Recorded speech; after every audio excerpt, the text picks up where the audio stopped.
Hi மக்களே, எல்லாரும் எப்படி இருக்கீங்க? இன்னைக்கு நான் உங்களுக்காக இப்போ 2025ல புத்தம் புதுசா ரிலீஸ் ஆன தனுப்பு அப்படின்னு சொல்லிட்டு ஒரு மலையாள படம் தான் கொண்டு வந்திருக்கேன். ரொம்ப நாள் கழிச்சு ஒரு நல்ல மலையாள படம் பார்த்த மாதிரி ஒரு ஃபீல் இருக்கு மக்களே. இது ஒரு டிராமா படம் தான். கொலை கற்பழிப்பு அப்படின்னு சொல்லிட்டு அந்த மாதிரி எதுவுமே நடக்காது. ஒரு சாதாரண டிராமா படம். இந்த படம் அப்படியே அமைதியா போகும். படம் முடியும் போது தக்காளி என்ன படம்டா சாமி இது அப்படின்னு சொல்லிட்டு என் மனசுக்குள்ள ஒரு உணர்வு தோணுச்சு. அது என்ன மாதிரியான உணர்வு அப்படின்னு சொல்லிட்டு சொல்லவே முடியல. இந்த படம் ஆரம்பிக்கும் போது வந்துட்டு பாத்தீங்கன்னா என்ன கருமண்டா இது அப்படின்ற மாதிரி தான் ஆரம்பிக்கும். பொறுமையா இந்த படத்தை முழுசா பாருங்க. இந்த படம் பார்த்து முடிக்கும் போது நம்ம ஹீரோயினும் என்ன மாதிரியான ஒரு அவஸ்தையில என்ன மாதிரியான ஒரு மனநிலைமையில இருந்தாங்க அப்படின்னு சொல்லிட்டு உங்களால புரிஞ்சுக்க முடியும். தயவு செஞ்சு படத்தை முழுசா பாருங்க. பாதிலே ஸ்கிப் பண்ணிட்டு போனீங்கன்னா புரியாது. இப்போ நம்ம கதைக்குள்ள போயிடலாம். அதுக்கு முன்னாடி நம்ம சேனலை சப்ஸ்கிரைப் பண்ணிக்கோங்க. பக்கத்துல வர பெல்லையும் கிளிக் பண்ணிக்கோங்க. இன்ஸ்டால ஃபாலோ பண்ணாம இருக்கீங்க அப்படின்னா ஓடி போயிட்டு ஃபாலோ பண்ணிட்டு வந்துருங்க. இந்த படத்துடைய ஸ்டார்டிங் சீன்லயே ஒரு காட்டுக்குள்ள இருக்கக்கூடிய ஒரு ஆறை காமிக்கிறாங்க. ஆறு அமைதியா அழகா ஓடிக்கிட்டு இருக்கு. இங்க தான் இந்த படத்துடைய பேரை போட்டு ஆரம்பிக்கிறாங்க. இந்த படம் முடியும் போது இந்த ஆறு வந்துட்டு இவ்வளவு அழகா இருக்காது மக்களே. இப்ப அப்படியே சீனை கட் பண்ணி நம்ம ஹீரோயினை காமிக்கிறாங்க. இவங்க ஒரு கிராமத்துக்கு வராங்க. இதுக்கு முன்னாடி எங்க இருந்தாங்க அப்படின்னு சொல்லிட்டு இப்ப நமக்கு காமிக்கல. ஒரு ஊருக்கு வந்து யாருக்கோ கால் பண்ண யாரோ ஒரு நபர் வந்துட்டு ஒரு வீட்டை கொண்டு போயிட்டு காமிக்கிறாரு. இங்க இருக்கிறதுலயே இதுதான் ரொம்ப கம்மியான வாடகை கொண்ட வீடு. இதுக்கு முன்னாடி இந்த வீட்டுல ஒரு தமிழன் வாழ்ந்துகிட்டு இருந்தாரு. அவரு வாடகை ஒழுங்கா கொடுக்க முடியாம இங்க இருந்து ஓடி போயிட்டாரு. 3 மாசத்து வாடகை பாக்கி அப்படின்னு சொல்லும் போது, ஏன்டா உங்களுக்கு தமிழன் தான் வாடகை கொடுக்காம ஓடி போயிடுவானா? சரி, அதை விட்டு தள்ளுங்க. இந்த வீடு உங்களுக்கு ஓகேவா அப்படின்னு சொல்லிட்டு கேட்கும் போது ஓகே தான் அப்படின்னு சொல்றாங்க. இப்ப அப்படியே போயிட்டு அந்த வீட்டை கிளீன் பண்ண ஆரம்பிக்கிறாங்க. ரொம்ப நாளா திறக்காமலே வச்சிருக்காங்க போல. பக்காவா கிளீன் பண்ணும் போது நம்ம ஹீரோயினும் கூடவே போயிட்டு ஹெல்ப் பண்றாங்க. ஏமா உனக்கு தான் வீசிங் இருக்கு இல்லையா, நீ கிளீன் பண்ணாத, நானே பாத்துக்கிறேன், நீ வெளியே போயிட்டு வெயிட் பண்ணு அப்படின்னு போது அதெல்லாம் ஒன்றும் கிடையாது, நான் உங்களுக்கு ஹெல்ப் பண்றேன் அப்படின்னு சொல்லிட்டு நம்ம ஹீரோயினும் ஹெல்ப் பண்ணிட்டு இருக்காங்க அப்படின்னு சொல்லிட்டு காமிக்கிறாங்க. இந்த டைம்ல நம்ம ஹீரோடைய ஃப்ரெண்டு ஹீரோக்கு கால் பண்றாரு. அவர் பேரு சந்தோஷ். என்ன மச்சான் போயிட்டியா, எல்லாமே ஓகேவா அப்படின்னு சொல்லிட்டு கேட்க, எல்லாமே ஓகே தான், வீடு தான் கொஞ்சம் மோசமா இருக்கு அப்படின்னு சொல்லும் போது, இப்போதைக்கு அட்ஜஸ்ட் பண்ணிக்கோ, நம்ம போன வேலை முடியணும், நீ எல்லாமே பக்காவா பாத்துக்கோ, நான் வேணா உனக்கு கொஞ்ச நாளைக்கு அப்புறமா வேற வீடு பாக்குறேன் அப்படின்னு சொல்லிட்டு போனை கட் பண்றாரு. இப்ப இவங்க அப்படியே கிளீன் பண்ணி முடிக்கிறாங்க. இவங்க வீட்டுக்கு வாசல்லையே வந்துட்டு பாத்தீங்கன்னா ஒரு பஸ் வந்து நிக்குது. இந்த பஸ் தான் டவுனுக்கு போயிட்டு வர பஸ் போல மக்களே. இந்த டவுனுக்குள்ள உட்காந்துட்டு அந்த பஸ்ல ஒர்க் பண்றவங்க, அதுக்கப்புறம் ஒரு 4-5 பேரு மொத்தமா சேர்ந்துட்டு சருகு போட்டுட்டு நம்ம ஊருக்கு யாரோ புதுசா வந்திருக்காங்களே, யாரவன் அப்படின்னு சொல்லிட்டு கேட்கும் போது, பிரகாஷ் அப்படின்னு சொல்லிட்டு ஒருத்தர் இந்த ஊர்ல பெயிண்டிங் ஒர்க் எல்லாம் பண்ணிட்டு இருக்காராம். அவருக்கு கூட வேலை செய்ய இன்னொரு பையன் வந்திருக்கான். அவன் கூடவே பொண்டாட்டியும் கூட்டிட்டு வந்திருக்கான் அப்படின்னு சொல்லிட்டு, பொண்டாட்டி எப்படி இருப்பா, அழகா இருப்பாளா அப்படின்லாம் கேட்டு தப்பா பேசிட்டு இருக்காங்க. அப்படியே நமக்கு ஹீரோயினை காமிக்கிறாங்க. அன்னைக்கு நைட்டு பிரகாஷ் வராரு. வந்த ஒரு பக்காவா கிளீன் பண்ணிட்டீங்க, எல்லாமே ஓகேவா, செட் ஆயிடுச்சா அப்படின்னு சொல்லிட்டு கேட்கும் போது எல்லாமே பக்கா அப்படின்னு சொல்ல, காலையில கொஞ்சம் வேலையா வெளியே போயிட்டேன், அதான் வர முடியல. சந்தோஷ் எல்லாமே கால் பண்ணி சொன்னா, நான் உங்களை பத்திரமா பாத்துக்கிறேன், நாளைக்கு காலையில ஒரு 8 மணிக்கு வந்து உன்னை வேலைக்கு கூட்டிட்டு போறேன், சாப்பாடும் வரும்போதே கொண்டு வரேன் அப்படின்னு சொல்லிட்டு கிளம்புறாரு. இப்ப அப்படியே எங்க சீன் கட்டாது. மறுநாள் காலையில அவரு சாப்பாடோட வராரு. என்னப்பா எல்லாமே ஓகேவா, நம்ம கிளம்பலாமா அப்படின்னு சொல்லிட்டு கூப்பிடும் போது, இதோ கிளம்பிட்டேன் அப்படின்னு சொல்லிட்டு சாப்பாடும் வாங்கி சாப்பிட்டு முடிச்சுட்டு, நான் கிளம்புறேமா, பார்த்து பத்திரமா இரு அப்படின்னு சொல்லிட்டு மனைவிக்கு ஒரு உமா கொடுத்துட்டு அப்படியே அங்க வந்து கிளம்புறாரு. போயிட்டு ஒர்க் பண்ணிட்டே இருக்கும் போது, நீ தம்மெல்லாம் போட மாட்டியா, சரக்கு அடிப்பியா அப்படின்னு சொல்லிட்டு கேட்கும் போது, தம் அடிக்கிற பழக்கம்லாம் கிடையாது, சரக்கு முன்னாடி அடிச்சுக்கிட்டு இருந்தேன், கல்யாணத்துக்கு அப்புறமா டோட்டலா நிப்பாட்டிட்டேன் அப்படின்னு சொல்லும் போது, அதான் நல்ல பழக்கம் அப்படின்னு சொல்லிட்டு பிரகாஷ் சொல்றாரு. வேலை பார்த்துட்டே இருக்கும் போது மனைவிக்கு கால் பண்ண, மனைவி சாப்பாடு வாங்கலாம் அப்படின்னு சொல்லிட்டு கீழே வந்திருக்காங்க. இப்பதான் சாப்பாடு வாங்க வந்திருக்கேன், நீங்க சீக்கிரமா சாப்பிடுங்க, நான் சாப்பாடு வாங்கிட்டு போறேன் அப்படின்னு சொல்லிட்டு போனை கட் பண்றாங்க. இப்போ நம்ம ஹீரோயின் எனக்கு ஒரு சாப்பாடு வேணும் அப்படின்னு சொல்லிட்டு கேட்கும் போது, என்னம்மா புதுசா வந்திருக்கியா அப்படின்னு சொல்லிட்டு கேட்கும் போது, ஆமா எங்க வீட்டுக்கார் வந்துட்டு பிரகாஷ் ஏட்டன் கிட்ட வேலை பாக்குறாரு, சோ புதுசா வந்திருக்கோம் அப்படின்னு சொல்லும் போது இவங்களும் சாப்பாடு கொடுக்குறாங்க. அடுத்து நம்ம ஹீரோ வேலையை முடிச்சுட்டு வரும்போது பக்கத்துல வந்துட்டு ஏதோ ரிவர் இருக்கு அப்படின்னு சொன்னீங்க இல்லையா, அது எங்க இருக்கு அப்படின்னு சொல்லிட்டு கேட்கும் போது, ஏன்பா போயிட்டு குளிக்க போறியா, உன் வீட்லயே தண்ணிலாம் வருமே, தண்ணி வரலையா அப்படின்னு சொல்லிட்டு கேட்கும் போது, இல்லங்க எனக்கு இந்த இயற்கை காட்சினா ரொம்ப பிடிக்கும், அண்ட் எனக்கு ரிவர்ல துணி துவைக்கணும் அப்படின்னாலும் ரொம்ப பிடிக்கும், அதான் கேட்கறேன் அப்படின்னு சொல்லும் போது, இந்த பக்கமா போ, காடு மாதிரி லைட்டா உள்ளுக்குள்ள போகும், உள்ளுக்குள்ள போனேன் அப்படின்னா ஒரு பெரிய ஆறு ஒண்ணு ஓடிட்டு இருக்கும், ரொம்ப ஆழம் பார்த்து அப்படின்னு சொல்லிட்டு கிளம்ப. இப்ப நம்ம ஹீரோவும் பொறுமையா நடந்து அந்த காட்டு பக்கமா ஆறு கிட்ட போறாரு. ஆத்துக்கு பக்கத்துல லோக்கல் தாத்தா ஒருத்தர் உட்காந்துட்டு ஏதோ பண்ணிட்டு இருக்காரு. இந்த ரிவர் வந்துட்டு ரொம்ப ஆழமா அப்படின்னு சொல்லிட்டு கேட்கும் போது, ரொம்ப ஆழம், நிறைய பேர் விழுந்து இறந்து போயிருக்காங்க, நீ கொஞ்சம் பத்திரமா இரு, இந்த ஊருக்கு புதுசா அப்படின்னு சொல்லிட்டு கேட்கும் போது, ஆமா அப்படின்னு சொல்றாரு. வெளியூர்ல இருந்து இந்த ஊருக்கு வந்து இந்த ஊருக்காரங்களுக்கு வேலை மேல வச்சு விட்டுறாத, தண்ணிக்குள்ள இறங்காம இருக்கிறதே உனக்கு நல்லது அப்படின்னு சொல்லும் போது நம்ம ஹீரோ சுத்தி முத்தி பாக்குறாரு. அப்புறம் மறைவா ஒரு இடத்த பார்த்துட்டு அப்படியே அங்கிருந்து கிளம்பி வீட்டுக்கு போறாரு. வீட்டுக்கு போயிட்டு ஹீரோயின் கிட்ட நான் அந்த ஆத்துக்கு பக்கமா ஒரு இடம் பார்த்துட்டு வந்திருக்கேன், அது பக்காவா இருக்கும் அப்படின்னு சொல்லும் போது யாராவது பாப்பாங்களா, நம்ம மாட்டிப்போமா அப்படின்னு சொல்லிட்டு கேட்கும் போது அதுக்கு வாய்ப்பு இல்ல, பகல் டைம்லயே அந்த ஆத்து பக்கமா யாரும் போக மாட்டாங்க, அதுவே நைட் நேரம் அப்படின்னா கண்டிப்பா யாருமே வர வாய்ப்பே கிடையாது அப்படின்னு சொல்லும் போது சரி ஓகே நம்ம போயிட்டு பார்க்கலாம் அப்படின்னு சொல்லும் போது இல்ல இன்னைக்கு நைட்டு முதல்ல நான் போயிட்டு பாக்குறேன், அப்புறமா நீயும் நானும் போலாம், இப்போ போயிட்டு தூங்கலாம் அப்படின்னு சொல்லிட்டு தூங்குறாங்க. அடுத்து அந்த பிரசாத காமிக்கிறாங்க. இவரு மனைவி கிட்ட நம்ம ஹீரோயினை பத்தி சொல்லிட்டு இருக்காரு. இவங்க லவ் மேரேஜ் பண்ணிட்டு அண்ட் ஏதோ பெரிய பிரச்சனைல இருக்காங்கன்னு நினைக்கிறேன். பையன் நல்லா வேலை செய்யறான், ஆனா அவங்க கிட்ட ஏதோ ஒரு பெரிய கஷ்டம் இருக்கு அப்படின்ற விஷயம் மட்டும் என்னால புரிஞ்சுக்க முடியுது அப்படின்னும் போது அது என்ன கஷ்டம் அப்படின்னு சொல்லிட்டு மனைவி கேட்டா தெரியல, நான் பேசி பாக்குறேன் அப்படின்னு சொல்றாரு. இந்த பக்கம் அப்படியே நம்ம ஹீரோயினை காமிக்கிறாங்க. தூங்கிட்டே இருப்பாங்க. நைட்டு 1 மணி கிட்ட ஆகும். டக்குன்னு கண்ண முடிக்கிறாங்க. நீ பத்திரமா இரு, நான் போயிட்டு பார்த்துட்டு வரேன் அப்படின்னு சொல்லிட்டு பொறுமையா காட்டுக்குள்ள போயிட்டு அந்த ஆத்த பாக்குறாரு. சுத்தி முத்தி பார்க்கும்போது நைட் டைம்ல யாருமே இந்த பக்கம் வரமாட்டாங்க. இப்ப அப்படியே ஒரு குச்சி எடுத்து அந்த ஆறு வந்துட்டு எவ்வளவு ஆழமா இருக்கு அப்படின்ற விஷயத்த செக் பண்றாரு. செக் பண்ணது மட்டும் இல்லாம அந்த ஆத்துக்கு ஓரமா மறைவான ஒரு இடத்துல அந்த இலையெல்லாம் தூக்கி போட்டு வராரு. இப்ப அப்படியே எங்க சீன் கட் ஆகுது. மறுநாள் வேலைக்கு போயிட்டு வராரு. அப்படியே அன்னைக்கு நைட்டு மறுபடியும் காமிக்கிறாங்க.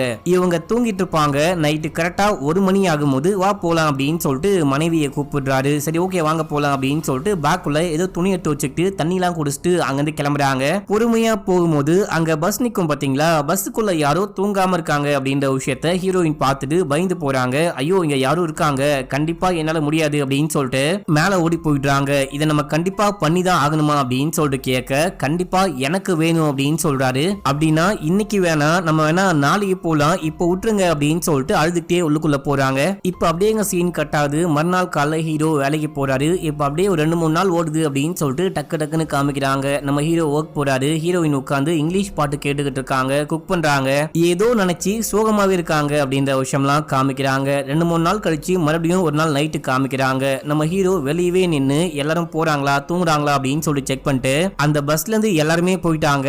பஸ்ல ஒர்க் பண்றவங்களும் தூங்குறாங்க.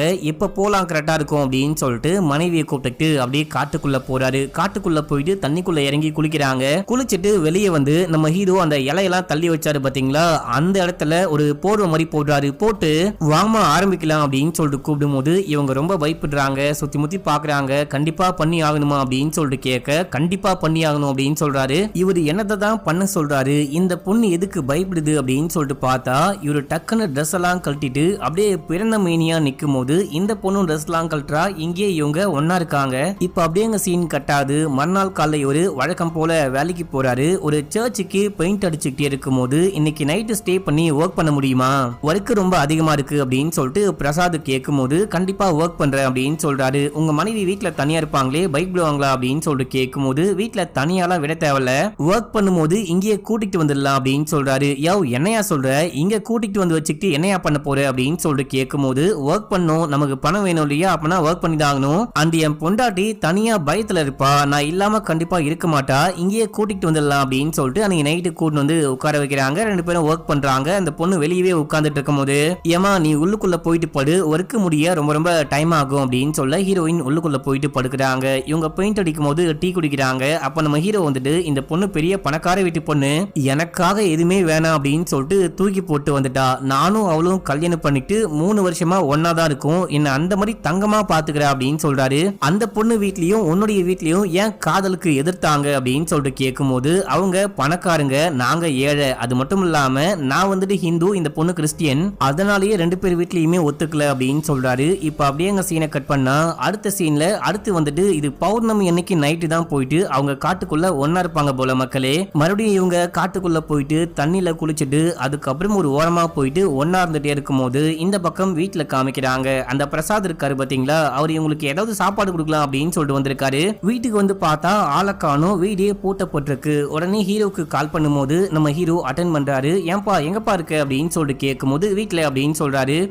எந்த வீட்லயா இருக்க, உன் வீட்டுக்கு வெளியே தான் நான் நிக்கிறேன் அப்படின்னு சொல்லும் போது இல்ல சும்மா எங்களுக்கு வந்துட்டு ஆத்த பாக்குறது அப்படின்னா ரொம்ப பிடிக்கும், அதான் ஆத்தங்கரையில வந்து உட்கார்ந்துட்டு இருக்கோம் அப்படின்னு சொல்லும் போது அட என்னையா இந்த டைம்ல ஆத்தங்கரைக்கு போயிருக்கீங்க, அங்க கொஞ்சம் பார்த்து சேஃபா இருங்க, அந்த ஆறு கொஞ்சம் ஆழமான ஆறு, அது மட்டும் இல்லாம பாம்பு இருக்கும், கொஞ்சம் பார்த்து சேஃபா வீட்டுக்கு வந்து சாப்பிடுங்க அப்படின்னு சொல்லிட்டு இவர் அப்படியே இங்க இருந்து கிளம்புறாரு. இப்ப அப்படியே மறுபடியும் சில வாரங்களுக்கு அப்புறம் அப்படின்னு சொல்லிட்டு காமிக்கிறாங்க. ஹீரோவும் ஹீரோயினும் மறுபடியும் அந்த ஆத்துக்கு போலாம் அப்படின்னு சொல்லிட்டு கிளம்ப இந்த டைம்ல அந்த பஸ்ஸுக்குள்ள இருக்க கண்டக்டர் பார்த்துட்டாரு. இவங்க இந்த டைம்ல எதுக்காக காட்டுக்குள்ள போறாங்க அப்படின்னு சொல்லிட்டு பின்னாடியே ஃபாலோ பண்ணிட்டு போறாரு போல.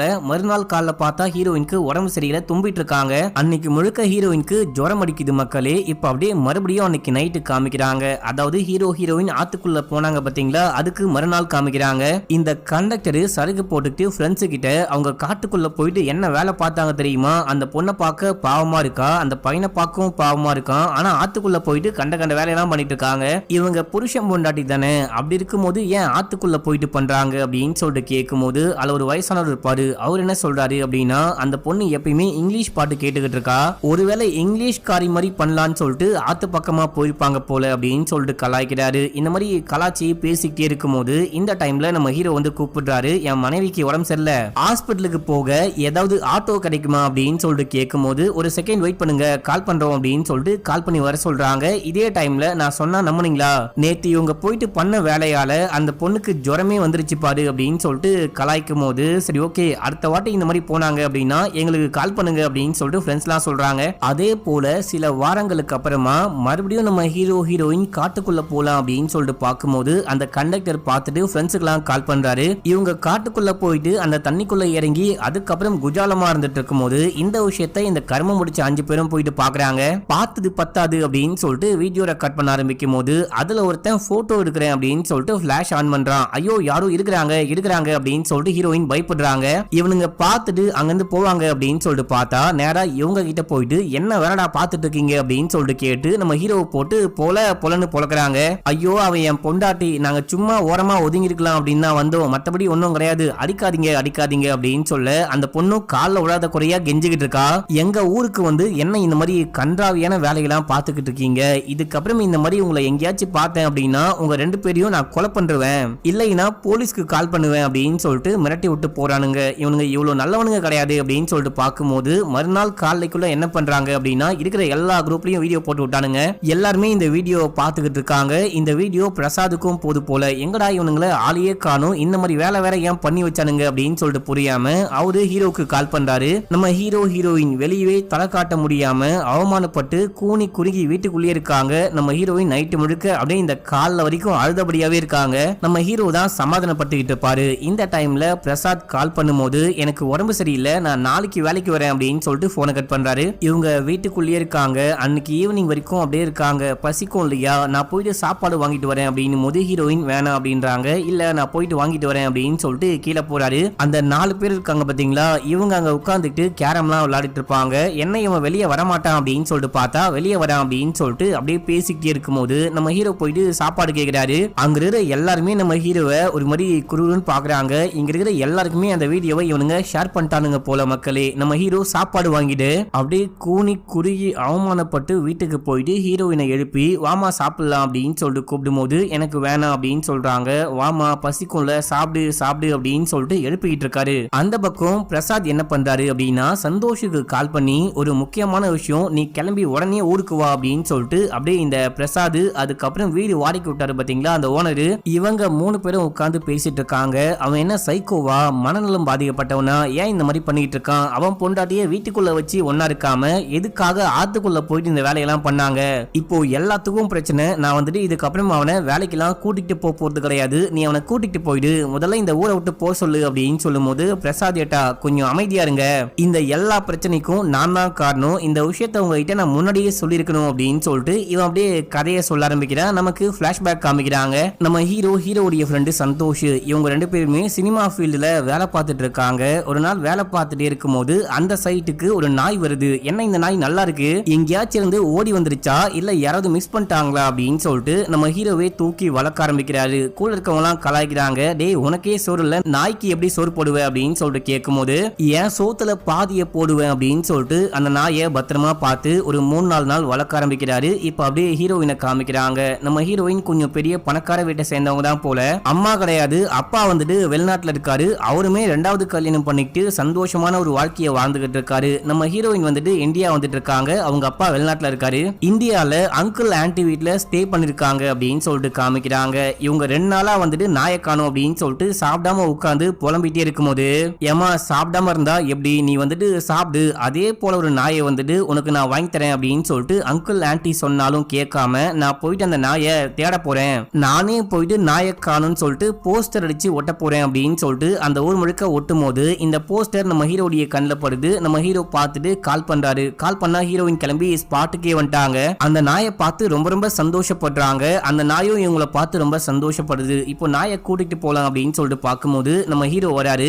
என் நாயை கண்டுபிடிச்சி பத்திரமா பார்த்துக்கிட்டதுக்கு, அதுக்கப்புறம் கால் பண்ணி இன்ஃபார்ம் பண்ணதுக்கு எல்லாத்துக்குமே ரொம்ப ரொம்ப தேங்க்ஸ் அப்படின்னு சொல்லிட்டு கொஞ்சம் காசு கொடுக்க பார்க்கும்போது காசுலாம் வேணாம் அப்படின்னு சொல்றாரு. இல்லங்க காசை வாங்கிக்கோங்க, நான் தான் அதில் போட்டிருந்தேன் இல்லையா, நீங்க வந்துட்டு இந்த நாயை கண்டுபிடிச்சு கொடுத்தீங்க அப்படின்னா நான் பே பண்றேன் அப்படின்னு சொல்லிட்டு காசு வாங்கிக்கோங்க அப்படின்னும் போது, இல்லங்க காசுலாம் வேணாம், நீங்க ரொம்ப நாள் இந்த நாயை வளர்த்துருப்பீங்க, ஒரு 4 நாள் இந்த நாயை நான் வளர்த்ததுக்கு இந்த நாயை பிரிய எனக்கு ரொம்ப ரொம்ப கஷ்டமா இருக்கு, மத்தபடி எனக்கு காசுலாம் வேணாம், உங்க சந்தோஷமே போதும் அப்படின்னு சொல்லும் போது அவங்க அப்படியே அங்கிருந்து கிளம்புறாங்க. இந்த சீன் எல்லாமே சென்னையில நடக்குது அப்படின்னு சொல்லிட்டு காமிக்கிறாங்க. இப்ப அந்த பொண்ணு வீட்டுக்கு போயிட்டு ஹீரோக்கு போட்டோஸ்லாம் எடுத்து அனுப்புது. நாய் நல்லதா இருக்கு, சாப்பிடுது, எல்லாமே ஓகே அப்படின்னு சொல்ல இவரும் பேச ஆரம்பிக்கிறாரு. அப்படியே டெக்ஸ்ட் பண்ணிக்க ஆரம்பிக்கிறாங்க. அதுக்கப்புறம் நல்லாவே பேசிக்க ஆரம்பிக்கிறாங்க. இவங்களுக்குள்ள ஒரு அழகான காதல் மலருது அப்படின்னு சொல்லிட்டு காமிக்கிறாங்க. இப்ப அப்படியே எங்க சீன் கட்டாது. பீச்ல உட்காந்து ஹீரோ ஹீரோயின் பேசிக்கிட்டு இருக்கும் போது எங்க அம்மா வந்துட்டு நான் ஸ்கூல் படிக்கும் போதே இறந்து போயிட்டாங்க. அம்மா இறந்து போனதுக்கு அப்புறமா அப்பா வந்துட்டு வேற ஒரு பொண்ணை கல்யாணம் பண்ணிட்டாரு. சித்தி கொடுமை தாங்க முடியல, அவங்க வந்துட்டு ஏதாவது குறை சொல்லிட்டே இருக்காங்க, சித்தி என்னைக்குமே அம்மா ஆக மாட்டாங்க அப்படின்னு சொல்லிட்டு நான் கிளம்பி ஊருக்கு வந்துட்டேன். அப்பா லண்டன்ல சித்தி பசங்களோட ரொம்ப ரொம்ப சந்தோஷமா தான் இருக்காரு. என்னால வந்துட்டு அம்மா கூட பேச முடியல, அம்மாவை நான் ரொம்ப மிஸ் பண்றேன் அப்படின்னு சொல்லிட்டு எப்பயாச்சும் பாட்டு கேட்பேன், அண்டு ஓடிய கூட தான் விளையாடிட்டு இருப்பேன் அப்படின்னு சொல்றாங்க. என்னதான் நிறைய காசு பணம்லாம் இருந்தாலும் என் கூட அங்கிள் ஆன்ட்டி இருந்தாலும் அவங்க கண்டிப்பா அப்பா அம்மா ஆக மாட்டாங்க. நான் சந்தோஷமா இருந்தே ரொம்ப ரொம்ப நாளாகுது, பல வருஷங்கள் ஆகுது. இப்போ கொஞ்ச நாளா உங்க கூட பேசி பழகி இப்போ உட்கார்ந்துட்டு இருக்கேன் பாத்தீங்களா, இந்த ஒரு நிமிடங்களை என்னால மறக்கவே முடியாது, நான் அவ்வளவு சந்தோஷமா இருக்கேன் அப்படின்னு சொல்லிட்டு நம்ம ஹீரோயின் ஹீரோடைய தோல்ல சாஞ்சிக்கிட்டு அப்படியே ஃபீல் பண்ணிட்டு இருக்காங்க. இந்த விஷயத்த மாமா பார்த்துட்டு அப்பாக்கு கால் பண்ணி சொல்ல அப்பாவே ஊர்ல இருந்து வந்துட்டாரு. யார் அவன் அப்படின்னு சொல்லிட்டு கேட்கும் போது என் ஃப்ரெண்டு, எனக்கு அவனை ரொம்ப பிடிக்கும் அப்படின்னு சொல்லும் போது, இங்க பாரு நீ எதுவுமே சொல்ல தேவையில்ல, நீ என்ன சொன்னாலும் கண்டிப்பா அவன் நம்ம குடும்பத்துக்கு செட் ஆக மாட்டான், ஒண்ணு நான் சொல்ற பையனை கல்யாணம் பண்ணிக்கோ, இல்ல அப்படின்னா நான் ஊருக்கு போகும்போது நீயும் கூட வா அப்படின்னு சொல்லிட்டு கூப்பிடும் போது இவங்களால அப்பாவை எதிர்த்து ஒண்ணுமே பேச முடியல. அப்பா வந்துட்டு ஒத்துக்க மாட்டாரு, அவரே சொல்லிட்டாரு. அதனாலேயே என்ன பண்றாங்க அப்படின்னா அன்னைக்கு நைட்டு யார்ட்டையும் சொல்லாம கொள்ளாம நாயை கொஞ்சிட்டு அப்படியே அங்கிருந்து கிளம்புறாங்க. கிளம்பி போயிட்டு அந்த சந்தோஷுடைய முன்னிலையில ரெஜிஸ்டர் மேரேஜ் பண்ணிக்கிறாங்க. கல்யாணம் பண்ணிட்டு தன்னுடைய வீட்டுக்கு போலாம் அப்படின்னு சொல்லிட்டு ஹீரோ அவருடைய வீட்டுக்கு கூட்டிட்டு போனா அந்த அம்மா வந்துட்டு சமயா காண்ல இருக்காங்க.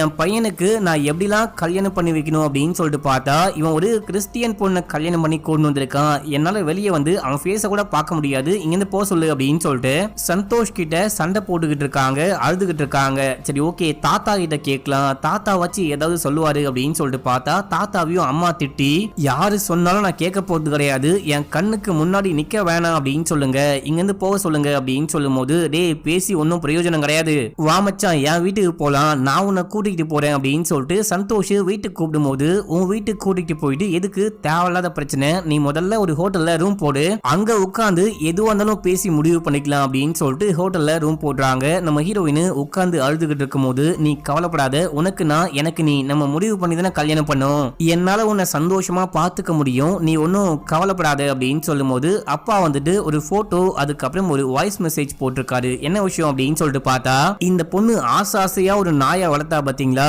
அந்த நாயை கொலை பண்ணி நீ என் முன்னாடி வந்து நின்ன அப்படின்னா இதே போல உன்னையும் கொலை பண்றவன் அப்படின்னு சொல்லிட்டு வாய்ஸ் மெசேஜ் போட்டு வச்சிருக்காரு. இத பார்த்துட்டு இவங்க சமயம் அழுகுறாங்க. நம்ம ஹீரோ தான் சமாதானப்படுத்துறாரு. அதுக்கப்புறம் ஹீரோடைய தாத்தா இந்த ஹோட்டல் ரூம்கே வந்து இவங்களை பாக்குறாரு. நீங்க கவலைப்படாதீங்க, கண்டிப்பா என் பொண்ணு வந்துட்டு கூடிய சீக்கிரமே உங்களை ஏத்துப்பா, நீங்க பிரெக்னன்ட் ஆயிட்டீங்க இல்ல உங்களுக்கு குழந்தை பிறகுது அப்படின்ற பட்சத்துல கண்டிப்பா உங்களை ஏத்துப்பா. இதே போலதான் ஹீரோடைய அண்ணா ஏதோ ஒரு பொண்ணை இழுத்துட்டு ஓடி போயிட்டு கல்யாணம் பண்ணிட்டாராம். அதுக்கப்புறம் அந்த பொண்ணுக்கு குழந்தை பிறக்கும் போது பையனையும் பொண்ணையும் வீட்டுக்கு கூட்டு வந்துட்டாங்க அப்படின்ற விஷயம்லாம் தாத்தா சொல்லிட்டு, கொஞ்ச நாள் மட்டும் தனியா கஷ்டப்படுங்க, குழந்தைன்னு ஒண்ணு உருவாயிடுச்சு அப்படின்னா எல்லா பிரச்சனையும் முடிஞ்சு போயிடும் அப்படின்னு சொல்லிட்டு கிளம்புறாரு. இப்ப அப்படியே எங்க சீன் கட் ஆகுது. நம்ம ஹீரோ ஹீரோயின் சென்னையிலேயே செட்டில் ஆயிட்டாங்க. நம்ம ஹீரோ அந்த வரைகிற வேலை எல்லாம் பார்த்துட்டு இருக்காரு. ஹீரோயின் என்னதான் பெரிய வீட்டுல இருந்து வந்தாலும் அந்த விஷயம்லாம் பத்தி கவலைப்படாம நம்ம ஹீரோ கூட ரொம்பவே சந்தோஷமா இவருக்கிட்ட என்ன இருக்கோ அதை வச்சு ரொம்ப ரொம்ப நல்லாவே வாழ்றாங்க, ஹீரோவை பாத்துக்கிறாங்க அப்படின்னு சொல்லிட்டு காமிக்கிறாங்க. இப்ப அப்படியே இவங்களுக்கு கல்யாணம் ஆகி 2 வருஷம் வயசு முடியுது. ஆனா இவங்களுக்கு இன்னமும் குழந்தை கிடையாது. இந்த டைம்ல சந்தோஷ் கால் பண்றான். டே, நீ போயிட்டு உங்க அம்மா அப்பாட்ட பேசணும் அப்படின்னா முதல்ல உனக்கு குழந்தை வேணும். கல்யாணமாயி 2 வருஷம் ஆகுது. நீ ஏதாவது ட்ரீட்மெண்ட் போய் பார்க்க வேண்டியதானே அப்படின்னு சொல்லும் போது சரி ஓகே நான் போயிட்டு பாக்குறேன் அப்படின்னு சொல்லிட்டு இவங்க கிளம்பி ஹாஸ்பிட்டலா போறாங்க. செக் பண்ணிட்டு என்ன சொல்றாங்க அப்படின்னா, உங்க 2 பேருக்கும் பெருசா எந்த பிரச்சனையும் இருக்கிற மாதிரி தெரியல. ஆனா நம்ம வேணா உங்களுக்கு குழந்தை வேணும் அப்படின்னா IVF ட்ரீட்மெண்ட் பண்ணி பார்க்கலாம். அது பண்ணா உங்களுக்கு குழந்தை பிறக்க நிறைய வாய்ப்பு இருக்கு. அதுவுமே 100% ஷுவரா அப்படின்னு சொல்ல முடியாது. அதுக்கு லட்சக்கணக்கில் காசு செலவாகும் அப்படின்னும் போது அவ்வளவு காசுக்கு நம்ம எங்க போகுது அப்படின்னு சொல்லிட்டு அமைதியா இருக்காங்க. இவங்களுக்கு குழந்தை பிறக்க மாட்டேங்குது அப்படின்னு சொல்லிட்டு ஒரு பக்கம் சோகம், குழந்தை இருந்தாதான் வீட்டுக்குள்ள சேர்த்துப்பாங்க அப்படின்னு சொல்லிட்டு அது ஒரு பக்கம் பிரச்சனை. என்ன பண்ணலாம் அப்படின்னு சொல்லிட்டு அப்படியே கூனி குறுகி மண்டையெல்லாம் போட்டு உடைச்சிட்டு பயங்கர டென்ஷன்ல இருக்காங்க. சம சோகமா இருக்காங்க. இந்த டைம்ல தாத்தா கால் பண்றாரு. டேய், உனக்கு குழந்தை பிறந்தாதான் உங்க அம்மா உன்னை வீட்டுல சேர்த்துக்க வாய்ப்பு இருக்கு. வாழ்க்கை முழுக்க தனியாவே வாழ போறீங்களா? உங்களுக்கு குழந்தைலாம் எதுவுமே கிடையாதா அப்படின்னு சொல்லிட்டு கேட்கும் போது, எங்க நாங்களும் ட்ரை பண்ணிட்டே இருக்கோம், குழந்தை உருவாக மாட்டேங்குது. ஹாஸ்பிட்டலுக்கு போனா லட்சக்கணக்கில் செலவாகும் அப்படின்னு சொல்றாங்க. லட்சக்கணக்கு காசுக்கு நான் எங்க போவேன் அப்படின்னு சொல்லிட்டு கேட்க, காசுக்கெல்லாம் கவலைப்படாத, வயநாட்டுல எனக்கு தெரிஞ்ச ஒரு வைத்தியர் இருக்காரு. அவரை போயிட்டு மீட் பண்ண எல்லாருக்குமே கண்டிப்பா குழந்தை பிறந்திருக்கு. நீ போயிட்டு அவரை மீட் பண்ணு, கண்டிப்பா உங்களுக்கும் குழந்தை பிறக்கும் அப்படின்னு சொல்லும் போது நம்ம ஹீரோயின் கிளம்பி வயநாட்டுக்கு போயிட்டு அந்த வைத்தியரை மீட் பண்றாங்க. அவரு செக் பண்றாரு, கையெல்லாம் பிடிச்சி பார்த்துட்டு உங்களுக்கு வந்துட்டு உடல் உஷ்ணம் ரொம்ப ரொம்ப அதிகமா இருக்கு ஹீரோக்கு. நீங்க என்னதான் மாத்திரை போட்டாலும் என்னதான் ட்ரை பண்ணாலும் உங்களுக்கு வந்துட்டு குழந்தை பிறக்க வாய்ப்பே கிடையாது. இந்த உஷ்ணம்லாம் உண்மையை சொல்லணும் அப்படின்னா பெரிய விஷயமே கிடையாது. என்ன பொறுத்த வரைக்கும் உங்க 2 பேருக்கும் குழந்தை பெத்துக்கிற அந்த தகுதி இருக்கு. ஆனா குழந்தை தான் உருவாக மாட்டேங்குது. நீங்க நான் சொல்ற மாதிரி பண்ணீங்க அப்படின்னா கண்டிப்பா உங்களுக்கு குழந்தை பிறக்க நிறையவே வாய்ப்பு இருக்கு. ஏமா உனக்கு பிடிச்ச விஷயம் என்ன அப்படின்னு சொல்லிட்டு கேட்கும் போது, இங்கிலீஷ் பாட்டு கேட்பேன். இங்கிலீஷ் பாட்டு அப்படின்னா ரொம்ப ரொம்ப பிடிக்கும் அப்படின்னு சொல்றாங்க. பாட்டு கேட்டு எவ்வளவு நாள் ஆகுது அப்படின்னு சொல்லிட்டு கேட்க வருஷக்கணக்கு அப்படின்றாங்க. நீ என்ன பண்ணு, உனக்கு எப்பெல்லாம் தோணுதோ அப்பெல்லாம் இங்கிலீஷ் பாட்டு கேளு, மனசை கொஞ்சம் அமைதிப்படுத்து, சந்தோஷமா இருக்க ட்ரை பண்ணு. அதே போல உனக்கு என்ன விஷயம் பிடிக்குமோ அதே போல நீயும் சந்தோஷமா இரு. முக்கியமா ஒரு சின்ன விஷயம் பண்ணும், யாருமே இல்லாத சமயத்துல நைட் டைம்ல ஓடுற ஆத்துக்குள்ள நீங்க 2 பேரும் இறங்கி முங்கணும். முங்கி மொத்தமா குளிக்கணும். 1 மணி நேரம் ஆத்துக்குள்ள தண்ணிக்குள்ளே இருக்கணுமா. அதுக்கப்புறம் இந்த பௌர்ணமி அன்னைக்கு ராத்திரி தான் இந்த விஷயம் பண்ணும் அப்படின்னு சொல்லிட்டு ஏதோ சொல்லியிருப்பாரு. முக்கியமான விஷயம் என்ன அப்படின்னா, நீங்க இயற்கை சூழ்ந்த இடத்துல தான் உடலுறவு கொள்ளணும். அப்பதான் உங்களுக்கு குழந்தை பிறக்கும். கண்டிப்பா நான் சொல்றேன், அடுத்த 1 வருஷத்துக்குள்ள உங்களுக்கு குழந்தை கையில இருக்கும் அப்படின்னு சொல்லும் போது இவங்க அப்படியே அந்த காணிக்கெல்லாம் கொடுத்துட்டு அங்கிருந்து கிளம்புறாங்க. ஹீரோயின் கேக்குறாங்க, இதெல்லாம் உண்மையா? இந்த மாதிரிலாம் பண்ண முடியுமா? இந்த மாதிரி பண்ணா நமக்கு குழந்தை பிறக்குமா அப்படின்னு சொல்லிட்டு கேட்கும் போது, நமக்கு வேற வழி கிடையாது, நமக்கு குழந்தை வேணும், கண்டிப்பா நமக்கு குழந்தை தேவை. நம்ம காதலுக்கு அடையாளமா நமக்கு ஒரு குழந்தை வேணும். முக்கியமா வீட்டுக்குள்ள போகணும், நம்மளும் குடும்பம் குட்டியோட வாழணும் அப்படின்னா, எங்க அம்மா ஏத்துக்கணும் அப்படின்னா அதுக்கும் குழந்தை வேணும். லட்சக்கணக்கில் பணம் செலவு பண்ண நம்ம கிட்ட பணம் கிடையாது. நான் விசாரிச்சு பார்த்தேன், இவர்கிட்ட வந்துட்டு போன எல்லாருக்குமே கண்டிப்பா குழந்தை பிறக்குது அப்படின்னு சொல்றாங்க. சோ ட்ரை பண்ணி பார்க்கலாம் அப்படின்னு சொல்றாரு. ஹீரோயினும் அரை மனசா ஓகே சொல்றாங்க. அதுக்கப்புறம் தான் சந்தோஷ் கிட்ட போயிட்டு ஹெல்ப் கேக்குறாங்க. சந்தோஷ் கிட்ட இந்த முழு உண்மையும் சொல்லும் போது, சரி ஓகே, எனக்கு தெரிஞ்சு நம்ம நாட்டிலேயே கிராம பகுதியில பிரசாத் அப்படின்னு சொல்லிட்டு ஒருத்தர் இந்த பெயிண்டிங் வேலைலாம் பார்த்துக்கிட்டு இருக்காரு. அவருக்கு ஆள் வேணும் அப்படின்னு சொல்லிட்டு கேட்டாரு. நீ போயிட்டு ஜாயின் பண்ணிக்கோ. அதே இடத்துல நீ கேட்ட மாதிரி ஆறு ஒண்ணு ஓடிக்கிட்டு இருக்கு. அது மட்டும் இல்லாம அது இயற்கை சூழ்ந்த இடமாவும் இருக்கும், கொஞ்சம் கிராம பகுதி தான் அப்படின்னு சொல்லும் போது ஹீரோ சரின்னு சொல்றாரு. ஆனா இந்த விஷயத்த பிரசாத் கிட்டயோ இல்ல யார்கிட்டயும் சொல்லவே சொல்லாத. இந்த விஷயம் கேள்விப்பட்டா என் பொண்டாட்டியும் என்னையும் அசிங்கமா நினைப்பாங்க அப்படின்னு சொல்லும் போது, சரி ஓகே சொல்லல அப்படின்னு சொல்லிட்டு சந்தோஷ் கால் பண்ணி வேலை இருக்கா அப்படின்னு சொல்லிட்டு கேட்டு வேலைக்கு கேட்டும் விடுறாரு. அதுக்கப்புறம் தான் இவங்க கிளம்பி இந்த ஊருக்கு வந்திருப்பாங்க. மற்ற விஷயம்லாம் நடந்திருக்கும். இந்த விஷயம் தான் ஆச்சு. என் நண்பனுக்கும் நண்பனுடைய மனைவிக்கும் யாருமே சப்போர்ட் கிடையாது. அந்த கடவுள் கூட கடவுளாச்சும் சப்போர்ட் இருந்தாரு அப்படின்னா கண்டிப்பா குழந்தை பிறந்திருக்கும். இன்னத்துக்கு வீட்டுக்கு போயிட்டு சேர்ந்திருப்பாங்க. அந்த பொண்ணுக்கு அப்பாவை பார்க்க முடியல, எந்த சொந்த காரியங்களையும் பார்க்க முடியல அப்படின்னு சொல்லிட்டு அந்த பணக்கார வாழ்க்கையெல்லாம் விட்டு வந்து இவன் கூட ஏழை வாழ்க்கையை வாழ்ந்துகிட்டு இருக்கா. இவன் அம்மா அப்பா இல்லாம, அம்மா அப்பா கூட பேசாம, எல்லா சொந்தக்காரங்களும் இருந்தும் எந்த சொந்தக்காரங்கிட்டையும் கான்டாக்ட் இல்லாம தனியா கஷ்டப்பட்டுக்கிட்டு இருக்கான். இவங்க வாழ்க்கையில விளக்கேத்தி வைக்கணும் அப்படின்னா அதுக்கு ஒரு குழந்தை வேணும். அந்த குழந்தைக்காக தான் இவங்க இவ்வளவு கஷ்டப்பட்டுக்கிட்டு இருக்காங்க. இவங்க சந்தோஷத்துக்காக ஃபேண்டசிக்காக அங்க போயிட்டு இந்த மாதிரி விஷயங்கள்லாம் பண்ணல. இது ஒரு பரிகாரம் மாதிரி. இந்த பரிகாரம் பண்ணாதான் இவங்களுக்கு குழந்தை பிறக்கும். அதான் இந்த மாதிரி பண்ணிட்டு இருக்காங்க அப்படின்னு சொல்லிட்டு எக்ஸ்பிளைன் பண்ண, இதை போயிட்டு தப்பா நினைச்சிட்டனே அப்படின்னு சொல்லிட்டு இந்த பிரசாதே ஃபீல் பண்றாரு. இதே டைம்ல பஸ்ஸுக்குள்ள இருக்க அந்த 4 பேரை காமிக்கிறாங்க. இவங்க உட்கார்ந்துட்டு இவங்களுக்கும் இந்த விஷயம் தெரிய வந்ததுக்கு அப்புறமா, நம்ம தான் பெரிய தப்பு பண்ணிட்டோம், அவங்க வாழ்க்கையை அழிச்சிட்டோம், அநியாயமா ரெக்கார்ட் பண்ணி இதை வேற குரூப்ல அங்க இங்கன்னு சொல்லிட்டு சொல்லிட்டு அமுச்சு விட்டோம், எல்லாருக்கும் கால் பண்ணி அதை டெலிட் பண்ண சொல்லலாம் அப்படின்னு சொல்லிட்டு கால் பண்ணி கேட்டா யாருமே மதிக்கவே மாட்டாங்க. நம்ம தப்பு பண்ணிட்டோம், நம்ம போயிட்டு அவங்க கிட்ட மன்னிப்பு கேட்கலாம் அப்படின்னு சொல்லிட்டு முடிவு பண்றாங்க. இப்ப அப்படியே பிரசாத் அதுக்கப்புறம் சந்தோஷ் இவங்க எல்லாருமே சேர்ந்துட்டு ஹீரோவை பார்க்கலாம் அப்படின்னு சொல்லிட்டு வீட்டுக்கு வந்தா இவங்கள ஆளை காணோம். ஹீரோ ஹீரோயின் 2 பேருக்குமே கால் பண்ணி பார்த்தா போன் எடுக்க மாட்டாங்க. எங்கடா போனாங்க அப்படின்னு சொல்லிட்டு பார்த்தா இவங்க கிளம்பி அந்த ஆத்துக்கு போயிட்டு முங்கிட்டு இருக்காங்க. என்னடா பண்ணிக்கிட்டு இருக்கீங்க, மறுபடியும் வேலையை ஆரம்பிச்சிட்டீங்களா அப்படின்னு சொல்லிட்டு பார்க்கும்போது இப்ப அப்படியே மறுநாள் காலையில போன் வருது. 2 டெட் பாடி வந்துட்டு கரை ஒதுங்கி கிடைக்குது அப்படின்னு சொல்லிட்டு இதை கேள்விப்பட்டு சந்தோஷ் பிரசாத் இவங்கெல்லாம் கிளம்பி போறாங்க. ஸ்பாட்ல பொதுமக்கள் அதுக்கப்புறம் போலீஸ்லாம் நிக்கிறாங்க. என்ன விஷயம்னு போயிட்டு பார்த்தா நம்ம ஹீரோ ஹீரோயின் கையை டைட்டா புடிச்சுக்கிட்டு கையை கட்டிக்கிட்டு அப்படியே அந்த தண்ணிக்குள்ள இறங்கி முங்கி தற்கொலை பண்ணி இறந்து போயிட்டு இருக்காங்க மக்களே. இதை பார்த்து அங்க இருக்க எல்லாரும் செமையா ஃபீல் பண்றாங்க. முக்கியமா நம்ம சந்தோஷ் பிரசாத் இவங்க எல்லாருமே ரொம்ப ரொம்ப ஃபீல் பண்றாங்க. அந்த வீடியோ எடுத்து போட்டாங்க பாத்தீங்களா, நம்மளால தான் இவங்க இறந்து போயிட்டாங்க அப்படின்னு சொல்லிட்டு அவங்களும் குற்ற உணர்ச்சியில அப்படியே செமையா ஃபீல் பண்ணிட்டு இருக்காங்க. இந்த டெட் பாடி எல்லாம் கொண்டு போனதுக்கு அப்புறமா மறுநாள் போஸ்ட் மார்ட்டம்லாம் முடியுது. நியூஸ்ல இவங்க இறந்து போயிட்டாங்க, தற்கொலை பண்ணி இறந்து போயிட்டாங்க அப்படின்னு சொல்லிட்டு நியூஸ்ல போட்டிருக்காங்க. நியூஸ்ல இன்னொரு விஷயமும் போட்டிருக்காங்க. இறந்து போன அந்த பொண்ணு வந்துட்டு பிரெக்னெண்டா இருந்திருக்கா. பிரெக்னெண்டா இருக்கும் போது எதுக்காக இவங்க தற்கொலை பண்ணிட்டாங்க அப்படின்னு சொல்லிட்டு நியூஸ்ல போட்டிருக்க விஷயத்த பார்த்துட்டு இந்த 4 பேரும் ஒரு பிறக்காத குழந்தையுடைய சாவுக்கும் நம்ம காரணமாயிட்டுமே அப்படின்னு சொல்லிட்டு ஃபீல் பண்ண. இப்ப அப்படியே கடைசியா நமக்கு அந்த ஆத்துக்குள்ள நம்ம ஹீரோயின் ஆன்மாவா பிரெக்னெண்டா இருக்காங்க. நம்ம ஹீரோடைய ஆவியும் வந்துட்டு அப்படியே அவங்கள உமா கொடுக்குது அப்படின்னு சொல்லிட்டு காமிச்சு இந்த படத்துடைய ஸ்டோரியும் முடிக்கிறாங்க. இந்த படம் பார்த்து முடிக்கும் போது உங்களுக்கு என்ன ஃபீல் ஆகுது அப்படின்னு சொல்லிட்டு மறக்காம கீழே கவுண்ட் பண்ணுங்க. இன்னமும் நம்ம சேனலை சப்ஸ்கிரைப் பண்ணாம பாக்குறீங்க அப்படின்னா பண்ணிக்கோங்க. பக்கத்துல வர பெல்லையும் கிளிக் பண்ணிக்கோங்க. இன்ஸ்டால ஃபாலோ பண்ணாம இருக்கீங்க அப்படின்னா ஓடி போயிட்டு ஃபாலோ பண்ணிட்டு வந்துருங்க. ஓகே மக்களே, பாய்.